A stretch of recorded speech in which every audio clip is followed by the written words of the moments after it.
Servus, Glück auf und herzlich willkommen zu einem weiteren FC Bayern Talk. Ja Leute, Vertragsverlängerung mit Mathys Tel. Ja, ist jetzt keine riesige Schlagzeile, nichtsdestotrotz möchte ich da ein bisschen drauf eingehen, weil es in meiner Wahrnehmung schon auch ein Zeichen an gewisse andere Spieler ist und auch nochmal ein Zeichen an den aktuellen und an den künftigen Trainer. Aber wir gehen erstmal rein in die Pressemitteilung. Der FC Bayern hat den Vertrag mit seinem Offensivspieler Mathys Tel vorzeitig bis zum 30. Juni 2029 verlängert. Ursprünglich war der Kontakt des französischen U21-Nationalspielers bis zum Sommer 2027 datiert. Der 18-Jährige ist im Sommer 2022 von Stade Rennais aus Frankreichs erster Liga zum deutschen Rekordmeister gewechselt. Max Eber, Sportvorstand des FC Bayern. Wir freuen uns sehr, dass Mathys Tel seinen Vertrag beim FC Bayern verlängert hat. Er ist ein wichtiger Baustein für die Zukunft dieser Mannschaft. Mit ihm haben wir die nächste Generation des FC Bayern schon jetzt in unserem Kader. Mathys kam als junger Spieler nach München und hat mit seinen 18 Jahren schon wichtige Erfahrungen auf höchstem Niveau gesammelt. Er wird viele Ausrufezeichen setzen hier beim FC Bayern. Das kann ich mir auch sehr gut vorstellen. Christoph Freund, Sportdirektor des FC Bayern. Spieler wie Mathys Tel wünscht sich jeder Club. Jung, extrem talentiert, hungrig und lernwillig. Diese Selbstverständlichkeit, wie er mit seinen 18 Jahren bereits auf diesem Niveau spielt, ist etwas Besonderes. Wir wollen die richtige Mischung in unserem Kader und hier spielt Mathys eine wichtige Rolle. Er weiß, wie der FC Bayern tickt, er fühlt sich wohl und zu Hause. Jetzt gehen wir gemeinsam die nächsten Schritte und freuen uns auf die kommenden Jahre mit ihm. Mathys Tel, diese Vertragsverlängerung bedeutet mir sehr viel. Ich habe beim FC Bayern schon viel gelernt, auf und außerhalb des Platzes. München ist für mich und meine Familie ein Zuhause geworden und auch die Fans sind sehr wichtig für mich. Ohne sie kann ich nicht der Spieler sein, der ich bin. Wenn du für den FC Bayern spielst, willst du immer alle Titel gewinnen. Ich möchte Tore schießen und vorbereiten. Ich spiele mit Herz und Energie für den FC Bayern und gebe alles für diesen Club und seine Fans. Ja, das mal zu den Stimmen. Warum denke ich, dass es ein kleines Zeichen ist an die Mannschaft, an die etablierten Spieler? Ich denke, wir haben es ja gelesen, Mathys hatte Vertrag bis 2027, das heißt noch 3 Jahre. Ja, sogar ein bisschen mehr, läuft ja immer bis zum Sommer. Das dann jetzt auszuweiten um 2 weitere Jahre, dass es 5 Jahre sind, zeigt erstmal, dass man zu 100% hinter diesem Spieler steht und auf ihn setzt. Was super wichtig ist, weil dieser Spieler unglaublich viel Talent hat. Ja. Und das können wir jetzt so oder so interpretieren. Ich interpretiere es schon auch als kleine Spitze gegen Tuchel, obwohl er da nichts mehr mit zu tun hat, weil er schon gar nicht mehr da ist. Aber da sieht man halt, welchen Stellenwert dieser Spieler im Verein hat. Und er hat auch jedes Mal, wenn er auf dem Platz stehen durfte, auch gezeigt, was er für Qualitäten hat. Und er kann sich halt leider nur steigern, verbessern, wenn er spielt. Sieht man auch beim Pavlovic. Ja, es wäre schön, wenn Tel mal dasselbe Vertrauen bekommen würde. Gut, was bedeutet das jetzt? Natürlich bedeutet es Punkt 1, Harry Kane wird natürlich keine 3-4 Jahre mehr bei uns spielen. Das sollte klar sein. Ja, vielleicht ist er noch 1 oder 2 Jahre da nach dieser Saison. Dann könnte Tel in die Fußstapfen treten. Das wird man sehen, wie ein künftiger Trainer mit dem Tel plant, ob er vielleicht mit einer Doppelspitze plant, wie ich es ja schon in meinem letzten Taktikfuchs hatte. Dann kann er natürlich extrem viel noch auch vom Harry Kane mitnehmen. Er ist eigentlich ein klarer Neuner, ja, natürlich ein spielstarker Neuner, logisch.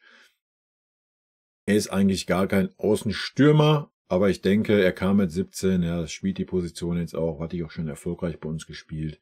Ich denke auch auf links außen kann er einen guten werden. Ja, das wird ja darauf ankommen, wo der neue Trainer ihn sieht, wo der Verein ihn sieht. Aber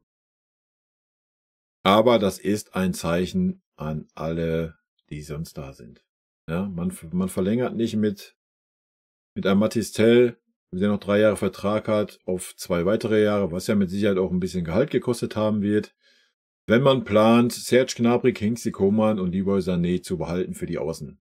Und schon Brian gekauft hat, in Saragossa, für die kommenden Jahre, auch als Zukunftsversprechen. Dann wird man nicht auf diese 3 Spieler setzen, die ich euch gerade aufgezählt habe. Da können wir von ausgehen, dass da im Sommer auf jeden Fall wenn nicht sogar 2 Spieler von wechseln werden. Ja. Was in meinen Augen richtig ist, es ist auch das richtige Signal, auch an diese Spieler, auch schon mal an den kommenden Trainer, den man natürlich auch dahin aussucht, ja, von wegen Talentförderung. Und ich denke, genau darin gehend ist es das richtige Signal. Vor allen Dingen auch, weil Tell bisher ein Spieler war, dem man das wirklich abgenommen hat. Von der ersten Minute an, wo er bei dem Verein ist, ihr müsst nur gucken, wie gut er schon Deutsch spricht.